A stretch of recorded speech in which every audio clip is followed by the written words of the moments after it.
హరిహర క్షేత్రంగా పేరుగాంచిన రాజన్న సిరిసిల్ల జిల్లా వేములవాడ శ్రీ రాజరాజేశ్వర స్వామి అనుబంధ ఆలయమైన శ్రీ భీమేశ్వర స్వామి ఆలయంలో ముక్కోటి ఏకాదశి వేడుకలకు ఆలయం ముస్తాబవుతోంది.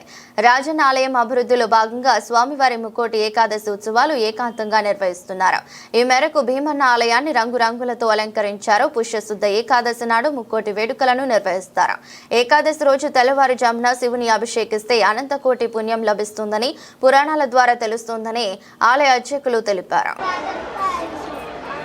నమః శివాభ్యాం నవయౌవనాభ్యాం పరస్పరాశ్లిష్ట వపుర్ధరాభ్యాం నగేంద్రకన్యా వృషకేతనాభ్యాం నమో నమః శంకర పార్వతీభ్యాం.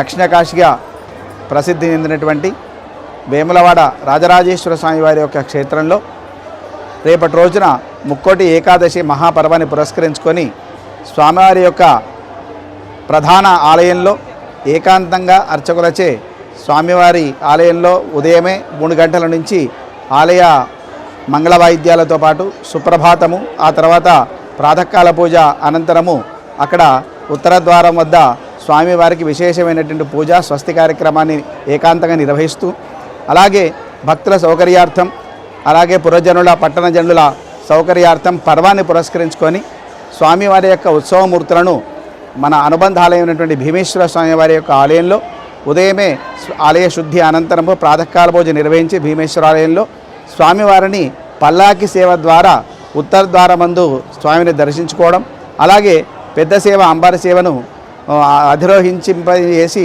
3 ప్రదక్షిణాపూర్వకంగా ఆ వైకుంఠ ద్వారమందు స్వామివారి యొక్క దర్శన కార్యక్రమము, అలాగే స్వామివారి యొక్క ఆ పండుగ వైశిష్ట్యత, ప్రవచనము, వేద స్వస్తి మొదలైనటువంటి కార్యక్రమాలన్నీ కూడా రేపు బ్రాహ్మీ ముహూర్తంలో 5:30 నుంచి భీమేశ్వర స్వామివారి యొక్క ఆలయంలో అట్టి కార్యక్రమాలన్నీ కూడా జరుగుతాయి. కావున భక్తులందరూ కూడా విశేషంగా పాల్గొనాలి. పట్టణ పురవాసులందరూ కూడా స్వామివారి యొక్క పండుగ సందర్భంలో స్వామివారిని ఆ వైకుంఠ ద్వారం దర్శించినట్టయితే సమస్త కోరికలన్నీ కూడా నెరవేరుతాయి, మోక్షం సిద్ధిస్తుంది. ఎందుకంటే మనకు ముక్కోటి పర్వం అనేది చాలా విశేషమైనటువంటిది. ముక్కోటి అంటే 3 చివర ఉండేటువంటిది. 3 అంటే ఏమిటి అంటే మనకు పురుషార్థాలు 4, ధర్మ అర్థ కామ, ఈ 3టికి చివర ఉండేది మోక్షం.